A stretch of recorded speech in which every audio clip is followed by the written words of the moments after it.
जब उनके घर पे छापेमारी की गई तो उनके घर से 4 और वहाँ पे गाड़ी से उतरे और वहाँ पे एक सिपाही की हथियार छीनने की कोशिश की और भागने का प्रयास किया।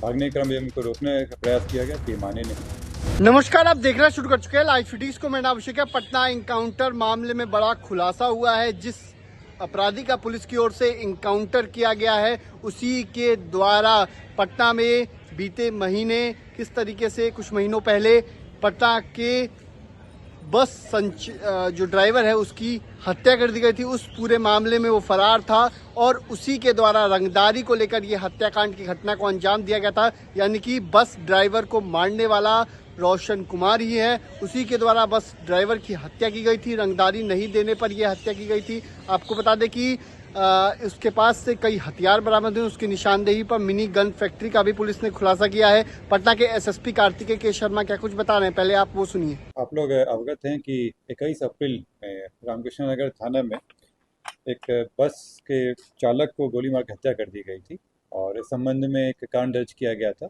और जिसका अनुसंधान प्रारंभ किया गया। उसी अनुसंधान में अप्राथमिकी अभियुक्त हैं रोशन शर्मा। इनसे पूछताछ हेतु इनको कल सुबह में लाया गया और जब पूछताछ के क्रम में ये बताया कि इस घटना में इनकी सम्मिलित थी। इसके अलावा ये बताया कि हथियार के बारे में जो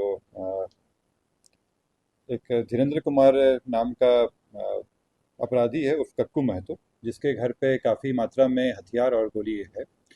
जब उनके घर पे छापेमारी की गई तो उनके घर से 4 देसी कट्टा, 1 पिस्टल, 2 मैगजीन और विभिन्न बोर की कई सारी गोलियां मिली। करीब 7.65 mm के 82 गोली, 0.315 के 11 और 1 खोखा, 10 पीस 12 बोर जिंदा कारतूस मिला। इसके अलावा स्कूटी और अपाची बाइक भी जब्त किया गया।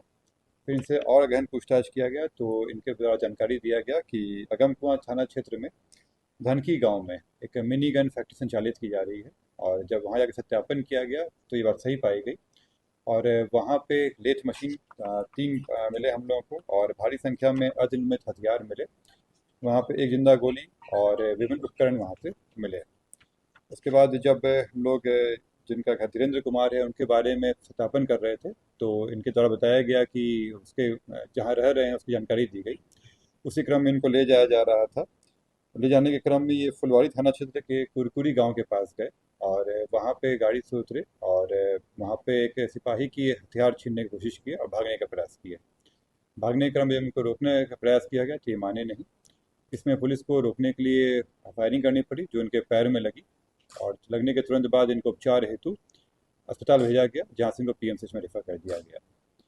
ये जो रोशन शर्मा हैं इन पे कई सारे कांड दर्ज हैं। ये पूर्व में 2004 से ये एक्टिव हैं। पटना के अलावा रांची से ये जेल गए हैं और कलकत्ता में सॉल्ट लेक थाना से भी ये 4 साल के कारावास रह चुके हैं। फिलहाल ये 6 केस में पटना जिला में वांटेड थे, जिसमें से हत्या का है, रंगदारी का है और डकैती का केस है, जिसमें वांटेड थे। और जैसे इनकी निशानदेही पे भारी मात्रा में हथियार भी मिला है और अन्य अभियुक्तों के बारे में लोग जानकारी मिली है जिसपे आगे छापेमारी चल रही है और उन लोगों को गिरफ्तार किया जाए। बस संचालक की हत्या की वजह को सब क्यों गोली मारी? ये रंगदारी के लिए था। ये चाह रहे थे कि वहाँ से ये धमका के लोगों को डरा धमका के अपना रंगदारी का बिजनेस शुरू कर सके। कितना रंगदारी था? रंगदारी का ये शुरू किए थे, डरा धमकाने का, और कई लोगों से ये रंगदारी का पैसा मालिक से मांगी गई थी। इसमें मालिक से जो मांगने की हुई थी वहाँ पे अन्य लोगों को भी डराने का, क्योंकि ये चाह रहे थे कि उनका ये वर्चस्व रहे वहाँ पे और उनको वहाँ से अवैध पैसा मिले। रांची में क्यों किया था? रांची में भी कई तरह के केस हैं इन पे। रांची में भी इनका रोड लूट का केस था और सॉल्ट लेक में भी इनके पास डकैती का केस था। हथियार सप्लाई इसमें होता है कि इन्हीं की निशानदेही पे इतने सारे हथियार मिले हैं और मिनी गन फैक्ट्री का भी था, तो स्पष्ट रूप से इनका काफ़ी अपराधियों से भी था और ये जो हथियार बन रहे थे इसके बारे में इनको जानकारी थी। आए दिन जिस तरह से पटना के बस स्टैंड में गोलीबारी होता है, क्या उसमें कमी देखने को मिले? देखिए, आए दिन नहीं होता, ये घटना हुई थी वहाँ पे, लेकिन ये इस तरह से हम लोग पकड़ लिए हैं तो आगे भी इस तरह घटना नहीं होगी, हम कोशिश करेंगे, लेकिन ये आए दिन नहीं होती। इससे पहले भी इसी गाड़ी के कंडक्टर को गोली मारा गया था उसी की जगह, क्या इसमें भी जिस तरह के भी यहाँ पे भी हथियार को या कोई भी अपराध हो उस पर हम लोग कार्रवाई करेंगे और अपराधी को सजा पहुँचाएंगे और उसी क्रम में ये काम। सर, इसके गैंग में और कितने लोग थे? ये गैंग चलता था? इसमें कई लोग और थे, पहले भी कुछ लोग पकड़ाए हैं, अभी और लोग का भी नाम दिया है, जैसे जिनके घर से बरामदगी भी हुई है, तो उन लोगों का भी और अन्य लोगों के भी नाम दिए, सत्यापन करके हम लोग कार्रवाई कर रहे हैं। जब सर ये पुलिस का हथियार लेकर भाग रहा था तो क्या उसे हथकड़ी लगा?